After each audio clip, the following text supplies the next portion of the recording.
bien, nous avons le plaisir d'accueillir Laurent Terzieff.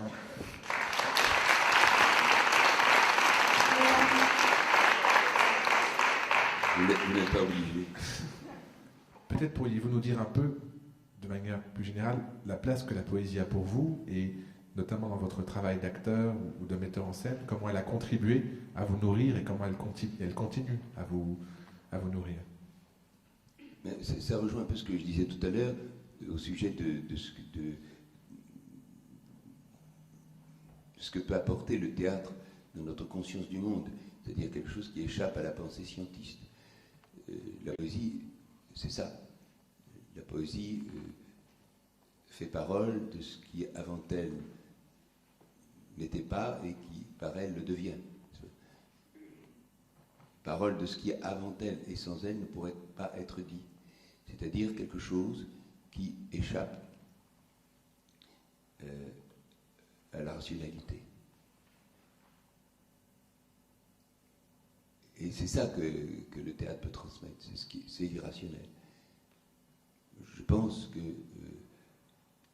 notre béquille pour vivre, pour survivre dans l'existence, où nous sommes, comme dit Beckett, seuls, errants, vivants dans un instant sans borne, je crois que la poésie rend compte de cet état-là, cet état paradoxal. La béquille, pour nous, c'est la raison. On ne pourrait pas vivre sans la raison, appréhender le monde sans la raison, et en même temps, l'univers est irrationnel. Il est irrationnel par rapport au temps, par rapport. Pour moi,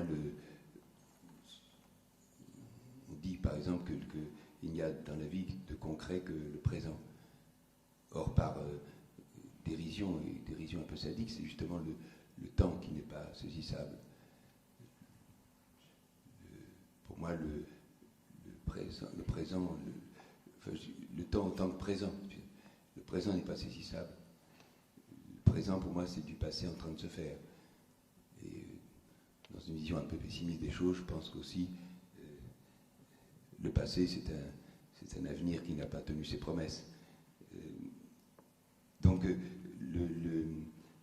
mais justement, le théâtre peut nous permettre de saisir le présent.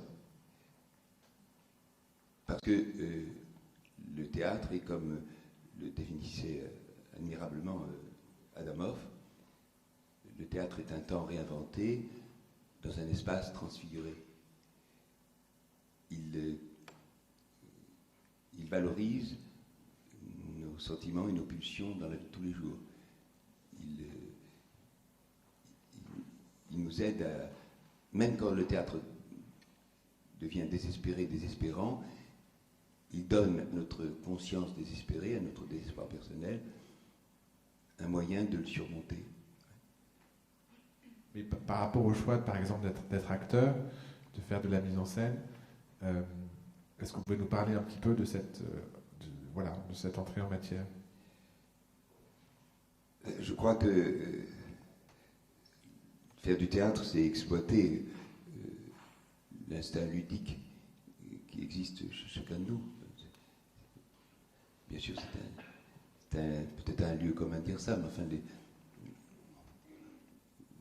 peut-être les hommes ont ça en commun avec les animaux, c'est que pour apprendre à vivre, ils ont besoin de jouer. C'est fascinant d'ailleurs de voir chez les animaux comment ça se passe, quand ils sont jeunes, bien sûr, les chiens, les chats, quand ils imaginent un ennemi imaginaire, une proie qui suppose des dangers, ils imaginent tout un processus comme ça d'instant de vie. L'ennemi est là, il faut faire attention, puis voilà, hop, il y a toujours l'instant où c'est lui et moi, puis il se jette sur la balle qui représente la proie. Les animaux donc apprennent à vivre en jouant, et comme les hommes, vraiment comme les hommes, ils ont ça en commun. Et puis pour nous c'est beaucoup plus, c'est une façon de prendre conscience de la vie quand on est enfant, en la reconstituant de façon artificielle. C'est très agréable aussi d'éprouver la peur quand le sujet de la peur n'est pas là, de se sentir un héros. C'est une chose qui m'a beaucoup frappé. Je pense que les humains ont besoin de se sentir un héros. Ne serait-ce que 5 minutes dans la journée, comme ça, dans les conversations de café, comme ça, j'entends des gens comme ça qui disent oui, le patron, je lui raconte, il m'a dit ça, et moi je lui dis ça, et puis voilà,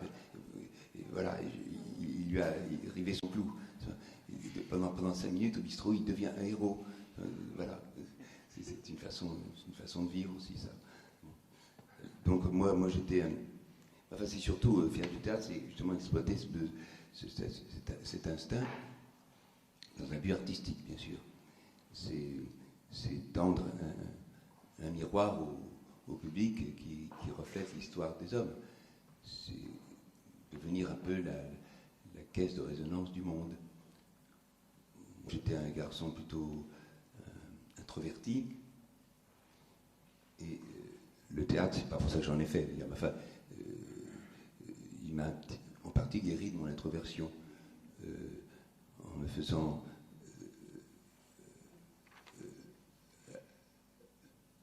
admettre un monde environnant qui me faisait peur, en l'intériorisant, en même temps que j'extériorisais un monde intérieur qui, comme chez la plupart des adolescents, pesait un peu trop fortement sur mon cœur, sur ma poitrine.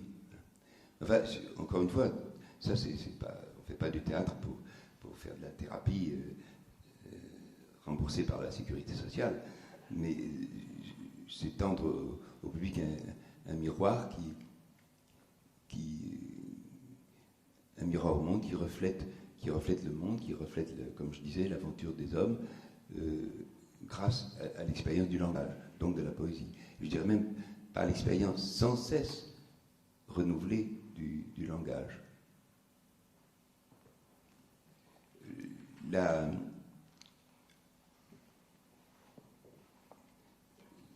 L'irremplaçabilité du théâtre consiste en ce que c'est une expérience collectivement vécue,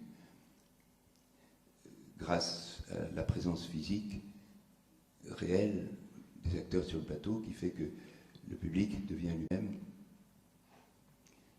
un collectif extrêmement vivant et non pas une foule solitaire comme la plupart du temps au cinéma. Quelles sont les rencontres dans votre vie d'acteur, au début de votre vie d'acteur, qui vous ont marqué et comment? Il y en a eu certaines décisives, peut-être pouvez-vous nous en parler? Oui, c'est sûrement en premier lieu Roger Belin, que j'ai connu à, je crois, 14-15 ans. Mais à l'époque, je ne m'étais pas encore décidé pour faire ce métier. À l'époque, j'écrivais des poèmes et je l'ai contacté comme ça.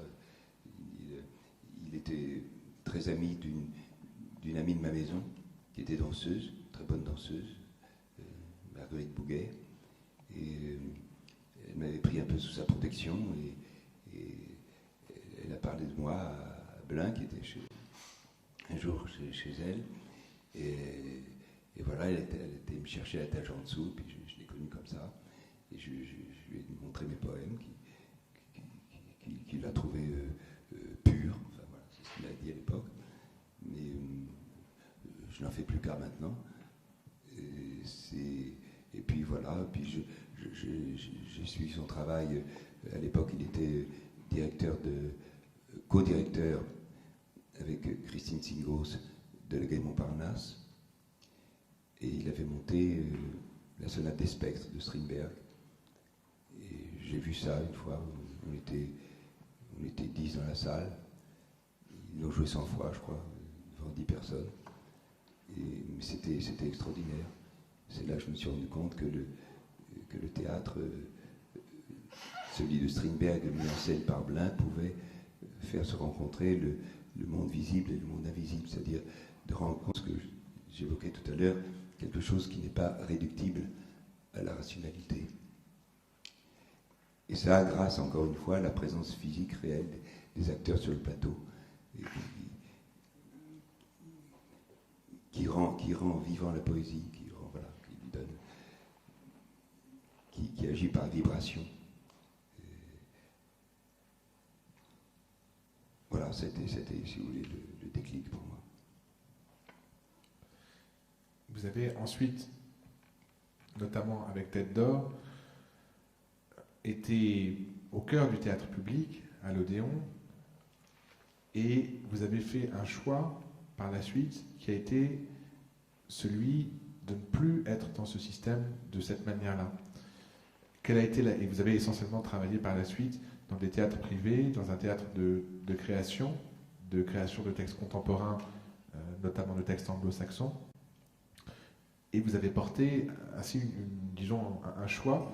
Est-ce qu'on pouvait nous parler un petit peu de ces deux moments et des raisons de ce choix? À l'époque, vous évoquez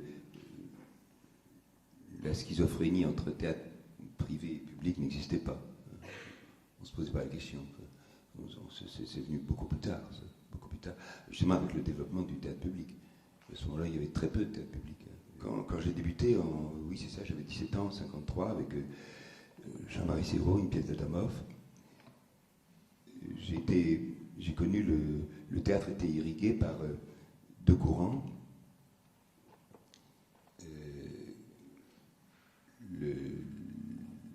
La critique politique et sociale par Brecht et ses épigones, et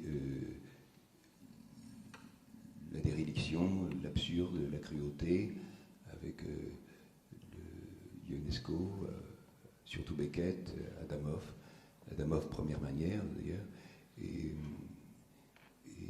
Jean Vauthier, d'autres. Donc d'une part, la vision d'un monde constructif, objectif et finalement optimiste du monde, et un autre désespéré et désespérant, fasciné par le néant. Et curieusement d'ailleurs, ces deux formes antagonistes du théâtre étaient mis en scène par les mêmes metteurs en scène. C'est curieux, c'est comme ça. Je pense bien sûr à Blin, surtout à Jean-Marie Séraud, à d'autres. Voilà. Et alors quand j'ai abordé la mise en scène, peut-être 10 ans plus tard, je crois que j'avais 20 ans, 22 ans, c'était au théâtre de Lutèce, avec La pensée d'Andreïev, j'avais essayé de trouver des auteurs qui tiennent compte de ces deux aspects fondamentaux de l'existence, à savoir tout simplement le monde intérieur et le monde extérieur.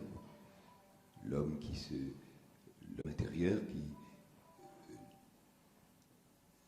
répondait, l'homme intérieur qui se regarde, s'interroge avec ses rêves, ses aspirations, et puis le monde extérieur, l'homme qui travaille, aime, communique, se bat. Donc le rêve et la réalité, le conscient et l'inconscient, l'homme public et l'homme privé. Je crois que, bien sûr, évidemment, on me dira que c'est difficile de trouver des auteurs qui expriment ça, cette complémentarité. Moi, je l'ai trouvé chez les anglo-saxons. Voilà.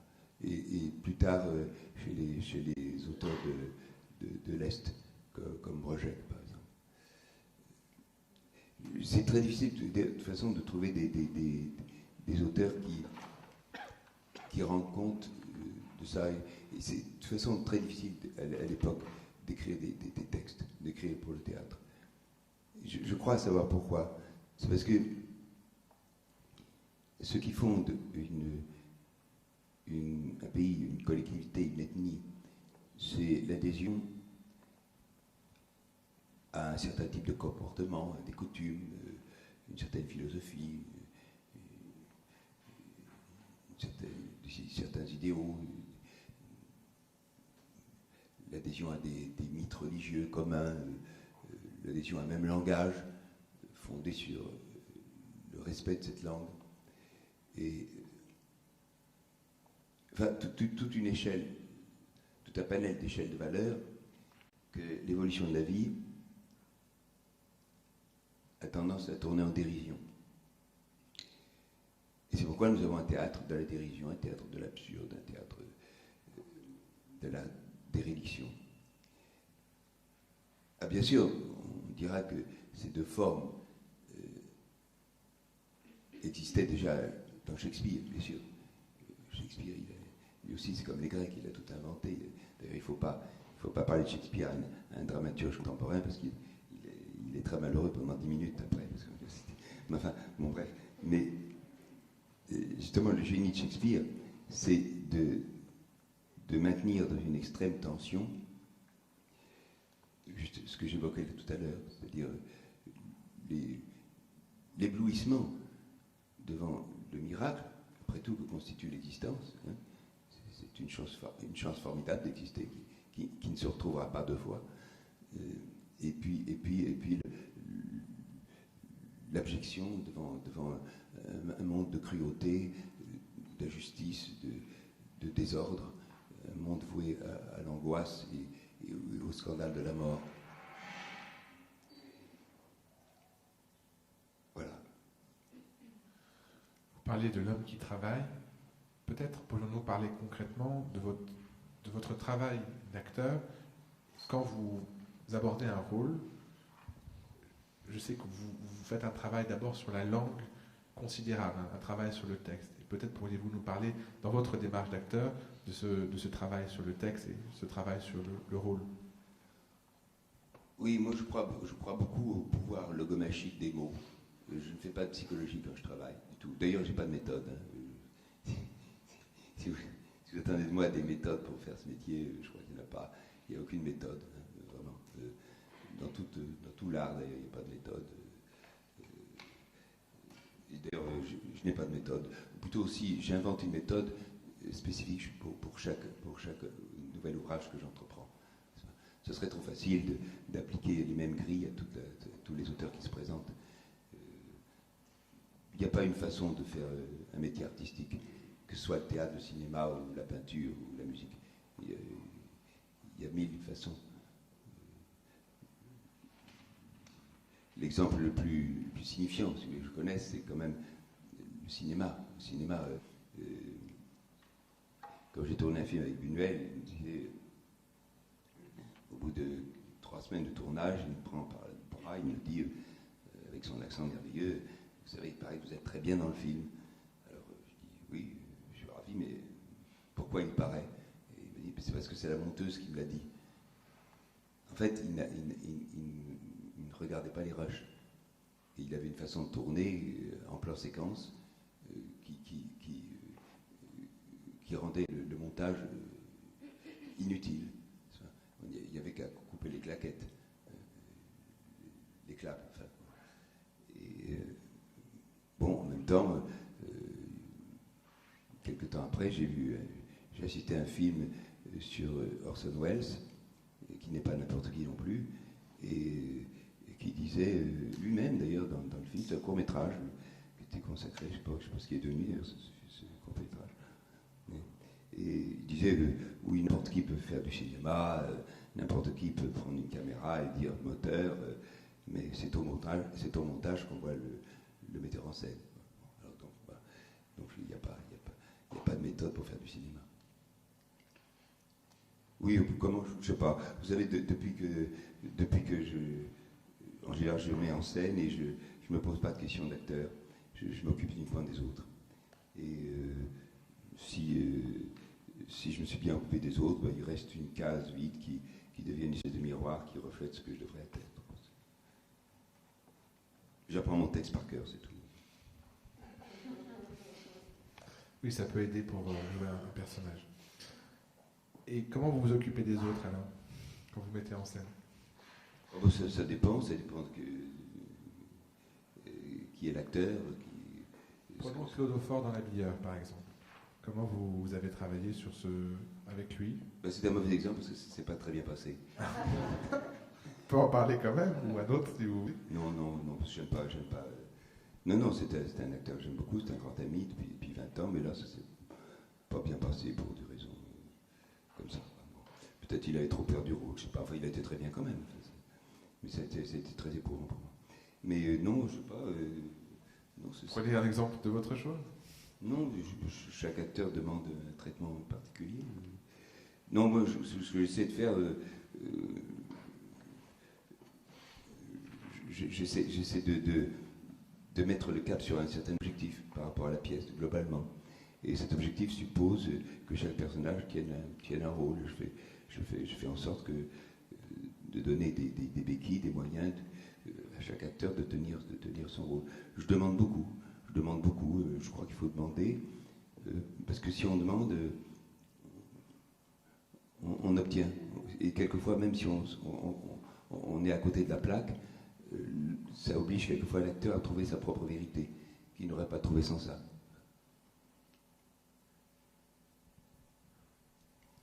Mais je ne fais pas du tout de travail psychologique avec l'acteur, ni de travail intérieur. Parce que je travaille, oui, sur l'intériorité du texte, mais pas l'intériorité de l'acteur. Ça, je ne manipule pas du tout l'acteur. Je laisse ça à l'acteur studio, je laisse ces méthodes-là. Qu'est-ce que vous appelez l'intériorité du texte? Ce qu'il y a au-delà des mots. C'est-à-dire, ce qui m'intéresse, moi, dans la mise en scène et dans l'interaction avec l'acteur, c'est de savoir ce qui s'est passé de mystérieux entre l'inspiration ô combien mystérieuse, justement, de l'auteur et sa mise en mots. Et ce travail m'est beaucoup favorisé quand je fais l'adaptation d'une pièce étrangère. Je la signe pas la plupart du temps, mais je participe beaucoup. Une fois que l'adaptation est faite, on refait après, en général, au moins 3 versions, 4, 5 versions. La Billon, on a fait 5 versions. C'est-à-dire qu'il y avait tellement de modifications qu'il fallait faire une nouvelle brochure, quoi. Et voilà. Et là, je me rends compte ce qui s'est passé dans la tête de l'auteur avant sa mise en mots. C'est ça qui est intéressant.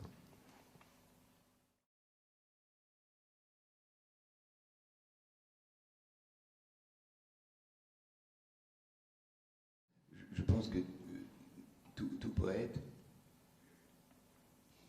est en quête de quelque chose d'inconnu qui échappe à l'intelligibilité immédiate. Je crois que le principe d'incertitude est flagrant pour la poésie. Le poète se sert des mots, pas comme le prosateur, c'est-à-dire que pour le prosateur, le mot c'est le signe d'une pensée. Et je crois que pour le poète, les mots sont des choses. René Char disait les poètes savent trouver les mots qui savent de nous ce que nous ignorons d'eux. Et c'est ça que je cherche aussi au théâtre, cette espèce de lucidité que nous donne la métaphore. Cette fameuse lucidité dont Char justement dit que c'est la blessure la plus rapprochée du soleil. Donc, mais quand même si les poètes ont essayé de faire de la poésie un instrument de révolution sociale, je pense que l'univers du poète est profondément solitaire. J'ai une vision du poète comme ça, qui ressemble à un tableau de Gaspard Friedrich, où on voit un homme face aux éléments comme ça, devant la mer ou au sommet d'une montagne, face au néant, au gouffre, où il fait l'expérience des contraires. Enfin, je crois que même, les surréalistes ont essayé de faire quelque chose de collectif avec la politique. Rimbaud lui-même, d'ailleurs, a essayé de faire un instrument de révolution sociale. Mais je crois comme que l'univers du poète est profondément solitaire. Et c'est là que peut-être le comédien a un rôle à jouer. Le rôle du comédien, c'est de sortir le poète de l'ornière de sa solitude et de faire du poète, dans une représentation poétique, non pas le roi de ses pensées, comme disait merveilleusement Nerval, mais qu'il règne sur l'assemblée entière. Et pour cela, le comédien doit définir, une fois pour toutes, une fois pour toutes, et pour lui, les différents sens cachés du poème, mais sans les imposer au public. Il faut surtout que le comédien, évidemment c'est un peu réducteur par rapport au marché du travail, ce que je veux dire, mais il n'accepte de dire que des textes qui ont provoqué quelque chose d'important chez lui, hein, un espace privilégié chez lui. Et à partir de là, ne va passer que le plaisir, l'envie, le besoin de faire partager cet émerveillement qu'il a lui-même ressenti. Et pour cela, il faut que... Alors ça, évidemment, un non-comédien pourrait très bien dire, voilà, comme c'est beau ce que je vais vous dire, mais ça ne marche pas. Ça ne marche pas. D'ailleurs, les poètes eux-mêmes, quand ils disent leurs propres poèmes, c'est très souvent ridicule. On a un document sonore très émouvant d'Apollinaire qui récite le pont Mirabeau. C'est très émouvant à entendre parce que c'est plein de gratouillis, c'est une voix très loin qui chante comme ça. Bon, ça c'était Aragon, enfin moi, à mon sens, quand il disait ce poème, c'était vraiment ridicule. C'était de l'Odéon 1880. Et il faut donc que le passage de l'émerveillement peut se faire par un certain métier où les mots deviennent un paysage avec ses couleurs, son rythme, donc ses silences, un paysage de mots où le spectateur, l'auditeur plutôt, pourra se promener en toute liberté, choisissant lui-même ses chemins, quitte à s'y perdre d'ailleurs. Voilà.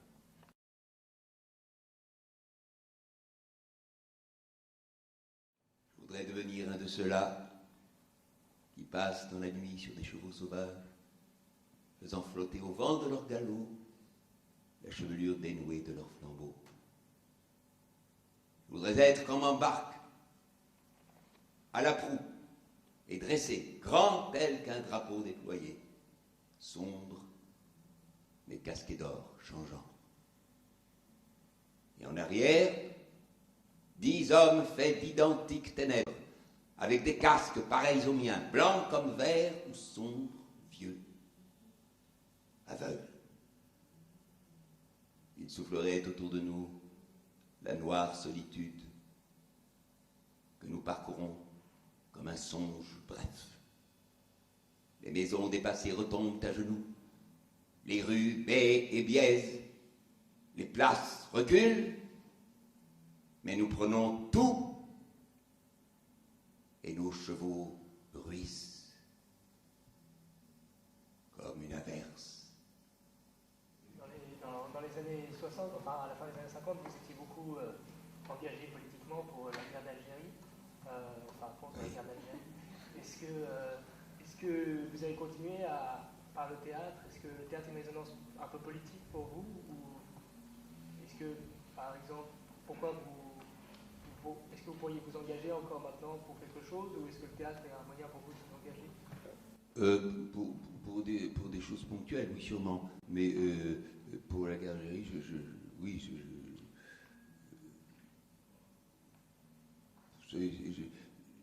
j'ai connu Kateb Yassine par Jean-Marie Siraud, dont j'étais très souvent l'assistant. Et je me souviens, j'avais rendez-vous avec lui un matin chez lui. Bon, on devait aller faire je ne sais pas quoi d'ailleurs. Et il habitait rue Rémy du Moncel, du côté d'Alésia. Et il venait de se lever, il avait pris sa douche, il n'avait pas dormi de la nuit parce qu'il avait lu dans la nuit Le cadavre encerclé de Kateb Yassine, qui avait été publié dans la revue Esprit. Alors, il m'a dit non, on ne va pas faire ce qu'on devait faire, je vais aller à Esprit pour avoir son adresse. Évidemment, on ne lui a pas donné parce que dans l'édition, on ne donne jamais l'adresse. Et surtout celle de Kateb à ce moment-là, parce que c'était déjà chaud quand même. Et voilà, donc j'ai connu Kateb comme ça. On a lu la pièce, la pièce a été lue, c'était à la fête des étudiants algériens qui se sont sabordés d'ailleurs ce jour-là parce que ça n'allait pas très bien pour eux et ils préféraient mourir en beauté. Alors après ils ont été interdits carrément. Après cette manifestation-là, après cette lecture du cadavre encerclé, il y avait Serrault, Chantal Darget, Moretti et puis moi, je crois. Voilà. Je lisais Lagdar à ce moment-là. Et je suis devenu très ami avec Kateb, et pas seulement avec lui, avec tout un groupe d'Algériens qui luttaient pour leur indépendance. Enfin,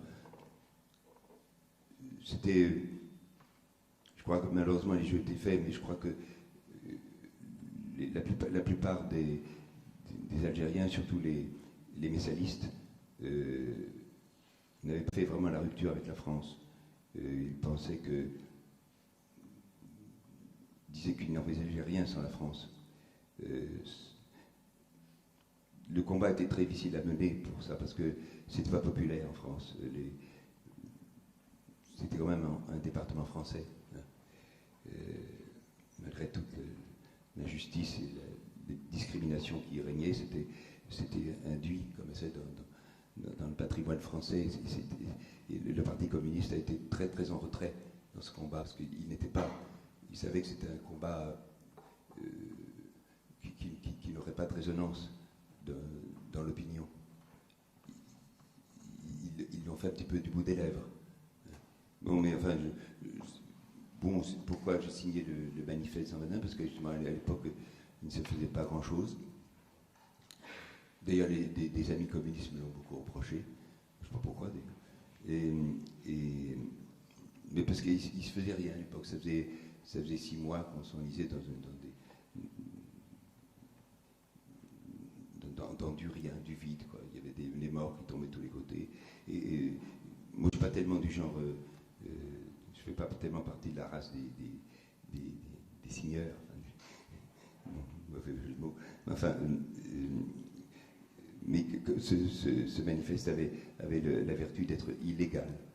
Et donc, en tant qu'illégal, il pouvait faire bouger un peu les choses. Et il l'a fait d'une certaine façon. Mais enfin, pour m'engager maintenant, non, je crois qu'il ne faut pas profiter non plus. Je suis revenu de la suivre, honnêtement. Chez mon autocritique, je crois qu'il ne faut pas profiter d'un certain prestige qu'on peut avoir en tant qu'homme public, éventuellement acteur, pour dire voilà, c'est comme ça qu'il faut penser. Je ne crois pas. Je ne crois plus. Je crois qu'il faut être responsable sur des choses ponctuelles, sûrement, mais profiter de l'impact qu'on a sur les gens pour imposer sa façon politique de voir, je crois qu'il ne faut pas le faire. Maintenant, il faut le faire dans son travail, bien sûr, parce que c'est un lieu commun de dire que tout travail au théâtre est politique, forcément. Dans la mesure où on parle de la vie des hommes, la vie des hommes dans la cité, elle est politique, bien sûr. À propos de votre travail au cinéma, est-ce que vous pouvez nous en parler un petit peu en disant, par exemple, quelles sont les rencontres marquantes avec les réalisateurs, que ce soit par rapport à des rôles, à des films, à des sujets, qui ont compté pour vous ? Oui, bien sûr, le film que j'ai fait, là, Les Tricheurs, J'étais très, très heureux de faire ça au départ, parce que, quand même, Carnet, c'est quelqu'un qui a signé les plus belles pages du cinéma français et du cinéma tout court, d'ailleurs.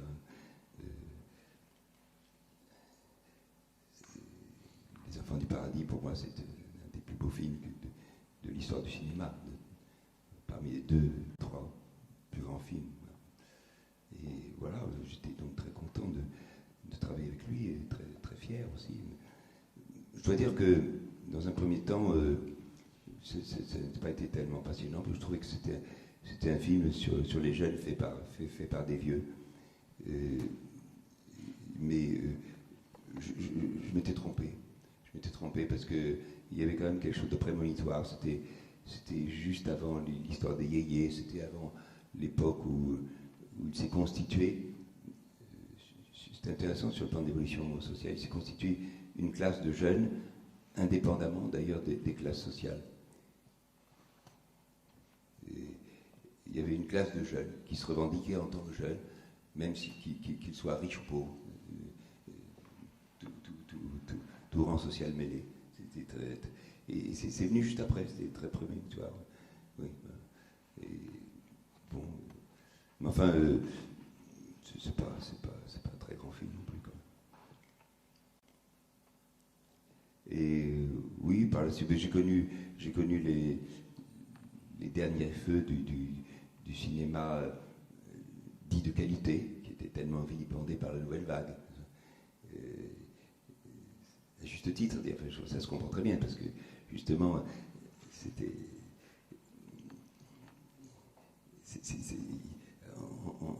en vilipendant Carnet, Lara, même Clouseau et d'autres, il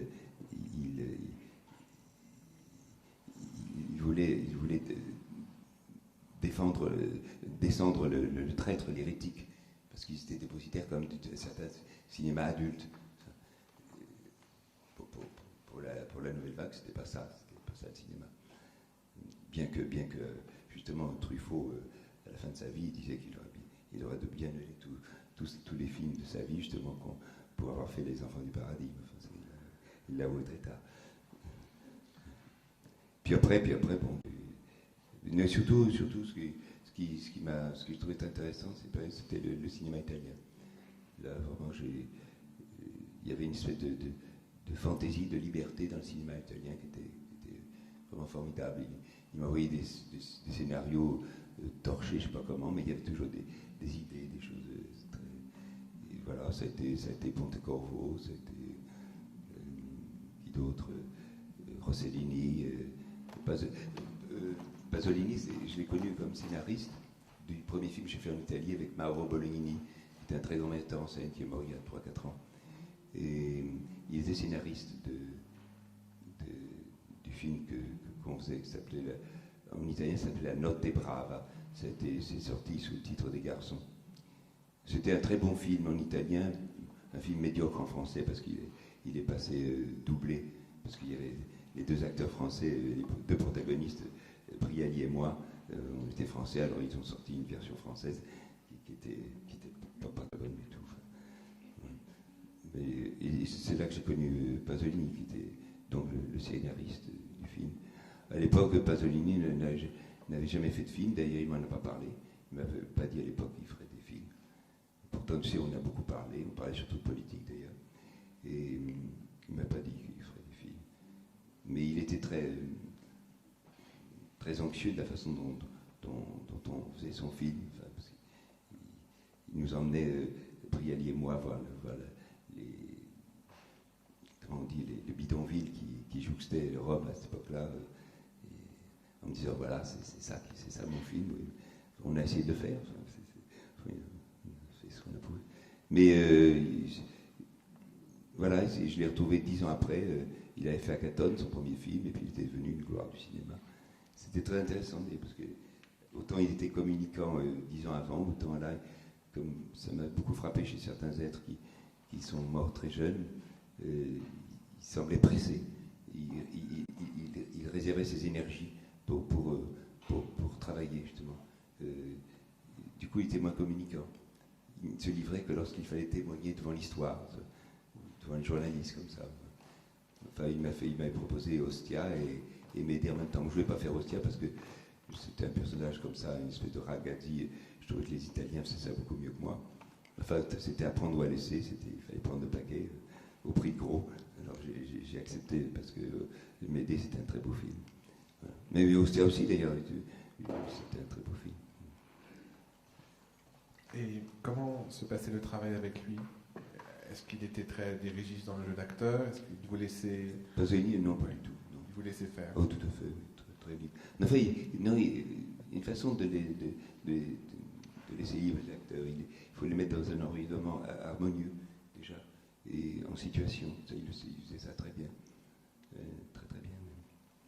Mais il a une façon très, très extraordinaire de tourner quand je l'ai retrouvé, parce que dans Médée, il était devenu, comme je disais, une gloire du cinéma, et on lui avait donné une équipe formidable. Je me souviens que Verneuil disait, dans ses polémiques avec la Nouvelle Vague, il disait il n'y a qu'une seule place où mettre la caméra pour tourner un plan. Bon, encore des idées reçues. Et finalement, il avait une équipe, Pasolini à l'époque, qui savait où il fallait mettre la caméra, de façon classique, conventionnelle, attendue. Et je me souviens toujours, un jour, on tournait sur la lagune en dessous de Venise. Il y avait un très beau plan, c'était une arrivée des Grecs, et encore, sur une espèce de radeau en rondin de bois, comme ça. C'était très beau à voir. Et je m'étais mis un peu la caméra était là-bas, et je m'étais mis sur les côtés, comme ça, avec des gens qui regardaient comme moi. Et tout d'un coup, je me sens bousculé, et c'était Pasolini lui-même, avec sa caméra au point, qui tournait la scène, qui était censée être prise par la caméra. On peut dire qu'il parasitait son propre film. C'est très curieux. Tourner comme ça. Et dans le cas de Buñuel, il y avait une autre forme de précision, j'imagine, dans la direction d'acteur. Oui, très très, oui. C'est-à-dire que Buñuel lui aussi ne travaillait pas du tout sur la psychologie du tout des personnages. Il voulait pas. Le comédien pour lui c'est une couleur. C'est un son, une couleur qu'il met sur sa palette.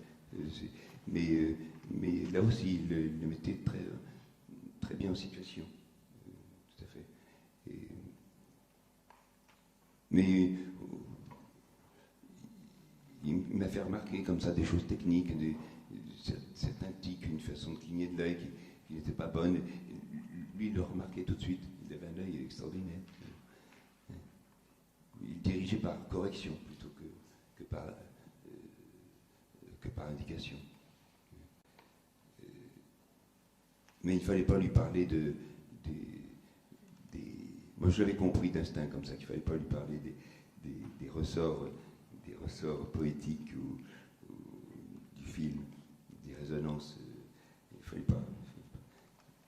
Une fois, il m'a dit,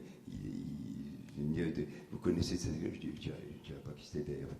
Et c'était, il m'a dit, vous connaissez cet acteur? Je dis oui. Il m'a dit une chose horrible.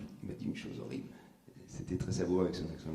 Il m'a dit, j'ai enfin compris la psychologie de mon personnage. Quelle horreur, il n'y a pas de psychologie. Par rapport à l'enseignement théâtral, entre guillemets, que vous avez eu, et à nous qui sommes dans une école, dans une institution, Oui. Quel est votre point de vue sur l'enseignement théâtral aujourd'hui? Oui, là je ne suis pas du tout l'homme pour vous répondre, hein, parce que d'abord je n'ai pas suivi de cours. Je ne dis pas que c'est un exemple à suivre, hein, mais c'est trouvé comme ça. Je débutais au Babylone, comme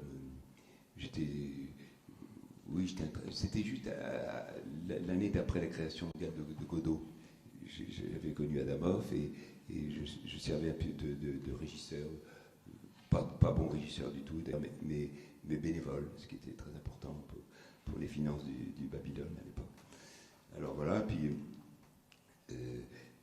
Adamov m'a dit j'ai un rôle pour vous dans ma pièce. Il n'était pas fini d'écrire, mais il m'a alléché en me disant c'est le seul personnage sympathique de la pièce. Et il avait 10 répliques, ce qui prouve, ce qui qui montre la noirceur du théâtre d'Adamov à ce moment-là. Mais j'ai eu de la chance parce que peu de temps après, je faisais la régie, et puis je jouais mon petit rôle sympathique. Et puis après, il y a Roger Pilotin qui faisait de la radio, qui a eu un problème avec sa radio, justement parce qu'il était metteur en ondes. Lui, il avait un rôle assez important déjà. Je l'ai remplacé au pied levé, j'avais une très bonne mémoire. Et du jour au lendemain, puis après, Garel est tombé malade aussi, enfin, plutôt psychiquement d'ailleurs. Et je l'ai remplacé pour la fin de la pièce. Donc, pour ma première pièce, j'ai joué un petit rôle, un rôle important, et puis le rôle principal. Bon, mais après donc j'ai eu un petit peu la cote d'amour, comme ça, dans le milieu, et on m'a donné des rôles assez importants à jouer. Effectivement, là j'ai eu du mal, parce qu'il me manquait un bagage technique, et j'ai dû mettre les bouchées doubles pour assumer ça. Enfin, voilà. Bon, pour les cours, je sais pas, vous savez, moi je suis pas du tout, je suis pas du tout pédagogue. Dans la pédagogie, l'ennuyeux, c'est que ce que j'ai constaté, c'est que où on tombe sur des formalistes, n'est-ce pas, qui vous disent voilà, il faut phraser comme ça, il faut dire comme ça, il faut respirer comme ça. Ils ont raison. Ou alors des gourous manipulateurs. Et je crois qu'il y a eu de grands professeurs. Je sais pas, moi j'ai pas connu, mais beaucoup d'amis à moi ont connu Georges Leroy au conservatoire. Je crois que, d'après Tania, il faudrait être un humaniste, voilà, pour être un bon professeur de théâtre. Il faut être un humaniste. Il faut avoir envie de, je sais pas, d'arriver au cours et dire voilà, cette nuit j'ai entendu, je me suis passé telle sonate de Chopin et en parler comme ça. Et voilà, et puis ne pas avoir de dogme, de parti pris, parce que là aussi il n'y a pas une façon de jouer la comédie, il y en a mille. Moi-même en tant qu'acteur, j'invente une méthode différente d'une pièce sur l'autre, qui tourne quelquefois le dos à la méthode précédente que j'ai inventée pour une autre pièce. Voilà.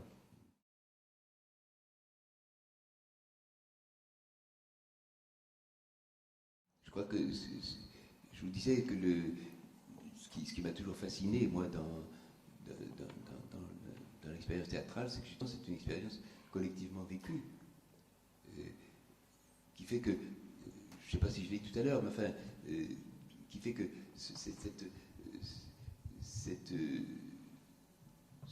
le public devient donc quelque chose d'extrêmement vivant, et qui non seulement qui devient non pas seulement le juge de ce qu'on lui propose, mais qui se sent responsable du sens à donner de la pièce.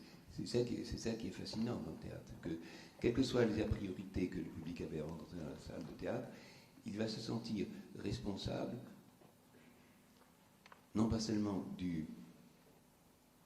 de la valeur de ce qu'il lui est proposé, mais du sens. Il va inventer un sens différent tous les soirs. C'est mystérieux. Je peux pas par vibration, par onde, je sais pas comment ça se passe. C'est pas uniquement les réactions sonores. Hein, voilà. Si vous voulez, pour moi, le phénomène de théâtre, c'est plateau, salle, ça fait des ronds dans la salle, puis ça vous revient et ça vous modifie. Hein. Il se crée une espèce de consensus différent tous les soirs sur le sens de la pièce, c'est ça. Est-ce que vous la recevez différemment? Oui. Ah oui, bien sûr. Oh, tout à fait. Oui, c'est pour ça qu'on fait du théâtre, c'est ça. J'ai une question par rapport à vos lectures, parce que vous disiez que c'est vrai qu'en tant que dramaturge, on pouvait passer un mauvais quart d'heure en fait, après qu'on ait entendu Shakespeare, juste le mot de Shakespeare. Et donc juste par rapport à ça, je me demandais, vous, est-ce que vous entretenez un rapport un peu fixe avec votre bibliothèque, où vous allez piocher des beaux bouquins, etc., chez les classiques, non. ou alors est-ce qu'il y a une volonté chez vous, une curiosité d'aller chercher vraiment, un peu je dirais comme un propre comité de lecture, parce que vous disiez, moi en tant que metteur en scène, je monte des textes contemporains, et je vais chercher chez les classiques de la nourriture pour un acteur en fait. Et juste ça m'intéresse, je me pose la question, parce que vous disiez, il y a une littérature anglo-saxonne contemporaine qui arrive à dépasser, on va dire, les contingences ici et maintenant, et qui a un appel un peu à la temporelle. Et est-ce que pour vous, il est possible de trouver cet appel-là chez les auteurs que vous ne connaissez pas, et peut-être que ce soir, demain et après-demain, vous allez continuer à être dans une quête, une recherche de nouvelles écritures, ou alors au contraire, ce constat il est déjà fait, et c'est pas quelque chose qui vous habite? Non, c'est intéressant. Non, non, évidemment, non, pas du tout. Les choses ne sont pas arrêtées. La loi de la vie, c'est la mutation. Si les choses qui ne changent pas, elles meurent. Hein. Bon. Non, moi, justement, je suis toujours en quête d'une pièce qui n'a pas encore été écrite. Quoi. C'est ça. Et, Dieu sait si je lis beaucoup. Chez moi, c'est un lieu de désolation. Il y a trop de livres. Je n'arrive pas à circuler. Mais je ne suis pas un rat de bibliothèque non plus. Les textes, ça suppose de lire beaucoup, beaucoup. Et de se transformer un petit peu en enquêteur, en détective, enfin, d'entendre parler de quelque chose, ou justement au hasard d'un article de journal, on entend un nom comme ça qui surgit, alors il faut aller à la pêche de ce nom-là, qu'est-ce qu'il a écrit, parce que on a lu quelque chose sur ce mot qui semblerait vous séduire, soit vous donner l'impression qu'il y a quelque chose d'intéressant là. Enfin, et il faut beaucoup lire. Il me vient à l'esprit que Murray Chisgel, que je contribue modestement à faire connaître en France, c'est un des auteurs que j'ai le plus monté d'ailleurs. Bon. Je cherchais une pièce qui fasse pièce justement à The Story que j'ai créé à cette époque-là. Parce que je ne voulais pas monter le rêve de l'Amérique, mais enfin, finalement Albi me l'a imposé. Bon. Parce qu'à l'époque, on ne pouvait pas monter une pièce un spectacle qui dure 1 heure. Pour ça, il fallait moins que ça dure 1h30, 2 heures, plutôt 2 heures. Et voilà, alors je cherchais une pièce américaine et je me trouvais dans un bureau une agence très connue dont on m'échappe, et pour autre chose d'ailleurs. Et je m'ouvre de ce problème. Et puis il y avait quelqu'un dans le bureau que la dame avait reçu, je sais pas, et qui m'a dit, vous savez, vous devriez lire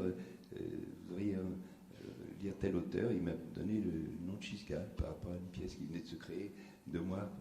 Il se trouvait qu'un ami à moi allait en Amérique le surlendemain. Je lui ai dit, essayez de trouver ce texte-là.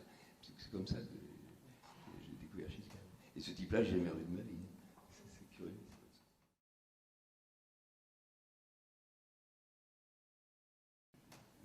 En tant qu'acteur, une chose qui m'a plus marqué, c'est le premier Claudel que j'ai joué, L'échange, oui. Oui, parce que là je jouais déjà depuis 3-4 ans, comme je disais tout à l'heure, j'ai joué pas mal de pièces, parce que c'était dans des petits théâtres, et les pièces duraient pas longtemps, et donc j'en avais joué beaucoup. Mais dans un premier temps, bêtement d'ailleurs, parce que pour moi, Claudel, c'est toujours d'ailleurs quelqu'un de humainement pas très recommandable. J'avais une espèce de réticence pour Claudel, et puis alors Pascal Le Boisson et d'autres m'ont dit non, écoute, voilà.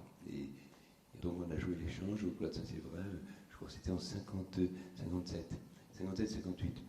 Et là, oui, ça m'a marqué, parce que je me suis rendu compte que jusque-là, le corps et le verbe n'étaient pas ensemble.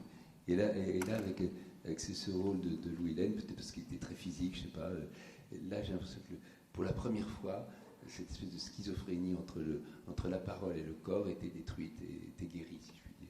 Oui. C'était une expérience importante. Puis la création de Tête d'Or aussi, oui, bien sûr, c'était très important. Et puis Henri IV de Pirandello. Donc Claudel, c'est le souffle qui vous prend? C'est le lyrisme. Le lyrisme. Et un lyrisme qui est assez voisin d'ailleurs de celui de Jean-Pierre Siméon, enfin, une espèce de mots tous les jours qui prend une saveur, une densité, un poids poétique extraordinaire. Oui. Je sais pas, je pense à quand Marthe dit Ou non, c'est Thomas Nageoire qui dit car quand on a mangé, quand on n'a plus faim, il ne fait plus bon de manger. C'est tellement merveilleux, c'est un langage paysan presque. Et Siméon, quand il fait dire aux marchands pour reposer mon monde, j'ai arrêté mon bateau pour reposer mon monde. Voilà, c'est quand l'expression poétique populaire est transcendée comme ça. J'aime beaucoup. Alors, peut-être une dernière question.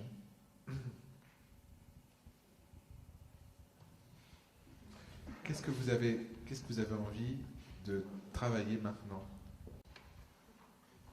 Je vous ai dit, j'ai toujours envie d'une pièce qui n'est pas encore écrite, donc je sais pas. J'aime être surpris par quelque chose qui vient d'ailleurs, quoi. La pièce à venir. Blanchot parlait du livre à venir, ou c'est la pièce à venir? C'est la pièce à venir. La pièce à venir. Oui, qui n'a pas encore été écrite. Voilà. Elle n'a pas été. Oui. C'est ça. Bah oui, c'est un besoin d'étonnement, quoi.